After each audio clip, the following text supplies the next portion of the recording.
back, yes, within 2 years, he will want to work so hard and then achieve a position as the leader of that pack.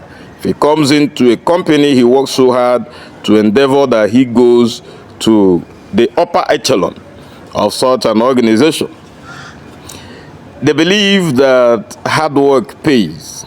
They don't believe that they can achieve anything by genuflecting and then bowing down to their fellow men.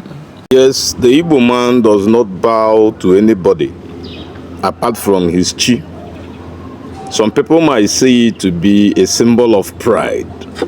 No, that behavior is engraved or derived from the Igbo cosmology, where it is believed that an Igbo man or a human being who is the divine himself cannot bow down to another divine being.